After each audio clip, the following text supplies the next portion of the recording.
पश्चिम बंगाल की राजनीतिक फिजा इन दिनों पूरी तरह चुनावी रंग में रंगी हुई है। सड़कों पर रैलियों की गूंज है, दीवारों पर नारों की भरमार है और हर तरफ एक ही चर्चा कि आने वाले विधानसभा चुनाव में कौन जीतेगा। इसी माहौल के बीच भारतीय राजनीति के सबसे बड़े चेहरों में से एक पीएम नरेंद्र मोदी ने राज्य में अपनी मौजूदगी दर्ज कराते हुए चुनावी अभियान को नई रफ्तार दी है। पूर्व मेदिनीपुर की धरती पर जब पीएम मोदी मंच पर पहुंचे तो भीड़ में उत्साह साफ नजर आया, लेकिन ये सिर्फ एक चुनावी रैली नहीं थी, ये एक ऐसा मंच बना जहां से उन्होंने सीधा ममता बनर्जी की सरकार पर तीखा हमला बोला। इस चुनाव को सामान्य नहीं बल्कि बंगाल के गौरव की पुनर्स्थापना का चुनाव बता दिया। अपने संबोधन की शुरुआत में उन्होंने ये संदेश देने की कोशिश की कि ये चुनाव केवल सत्ता परिवर्तन का नहीं बल्कि एक नई दिशा तय करने का अवसर है। उनके शब्दों में यह विकसित बंगाल की नींव रखने का समय है और इसके लिए सबसे पहला कदम मौजूदा सरकार को हटाना है।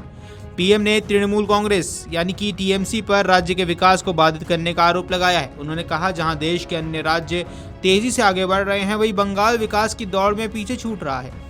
उन्होंने राष्ट्रीय स्तर पर भारत की आर्थिक प्रगति का हवाला देते हुए दावा किया कि देश आज दुनिया की सबसे तेजी से बढ़ती अर्थव्यवस्था बन चुका है, लेकिन बंगाल इस गति का लाभ नहीं उठा पा रहा है। इस रैली का एक अहम हिस्सा था भाजपा की 6 गारंटियां। पीएम मोदी ने एक एक करके इन गारंटियों को गिनाया और लोगों को भरोसा दिलाने की कोशिश की कि यदि भाजपा सत्ता में आई तो राज्य में बड़ा बदलाव देखने को मिलेगा। उन्होंने कहा कि डर की जगह भरोसा स्थापित किया जाएगा, भ्रष्टाचार करने वालों को जेल भेजा जाएगा और कानून सबका हिसाब करेगा।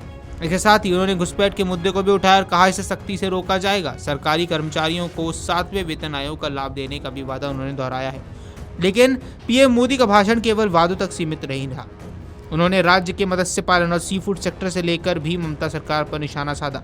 उन्होंने कहा कि बंगाल में इस क्षेत्र में अपार संभावनाएं होने के बावजूद राज्य आज भी मछली उत्पादन में आत्मनिर्भर नहीं बन पाया है।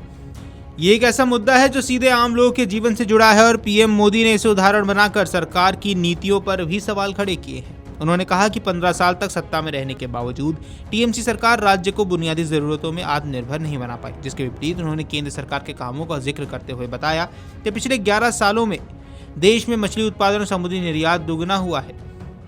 इस भाषण में युवाओं का मुद्दा भी प्रमुखता से उठा है।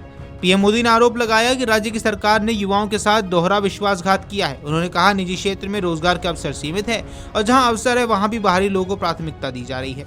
सरकारी नौकरियों में भ्रष्टाचार का आरोप लगाते हुए उन्होंने कहा कि व्यवस्था युवाओं के भविष्य के साथ खिलवाड़ है। पीएम मोदी ने स्पष्ट किया कि पीएम कोई व्यक्ति विशेष नहीं बल्कि संविधान द्वारा दिया गया पद है, इसलिए किसी राजनीतिक मतभेद के कारण इन योजनाओं को रोकना सीधे तौर पर जनता के हितों के खिलाफ होगा। राजनीतिक दृष्टि से ये रैली बेहद अहम मानी जा रही है।